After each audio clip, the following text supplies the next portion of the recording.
June నెల 9వ తారీఖున మనం ధ్యానించుకోబోయే అంశము సామెతల గ్రంథము 9వ అధ్యాయము మొదటి నుండి. జ్ఞానము నివాసమును కట్టుకొని దానికి 7 స్తంభములు చెక్కుకొని ఉన్నది. పశువులను వధించి ద్రాక్షారసము కలిపి ఉన్నది. భోజన పదార్థమును సిద్ధపరిచి ఉన్నది. తన పనికత్తెల చేత జనులను పిలవనంపినది. పట్టణమందలి మెట్టల మీద అది నిలిచి, జ్ఞానము లేనివాడా ఇక్కడికి రమ్మని ప్రకటించుచున్నది. తెలివి లేని వారితో అది ఇట్లనుచున్నది, వచ్చి నేను సిద్ధపరిచిన ఆహారమును భుజించుడి, నేను కలిపిన ద్రాక్ష రసమును పానము చేయుడి. ఇక జ్ఞానము లేని వారై ఉండక బ్రతుకుడి. తెలివి కలుగజేయు మార్గంలో చక్కగా నడువుడి.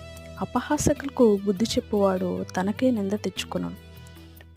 భక్తిహీనులకు గద్దించువానికి అవమానమే కలుగును. అపహాసకుని గద్దింపకము, గద్దించిన వాడు నిన్ను ద్వేషించును.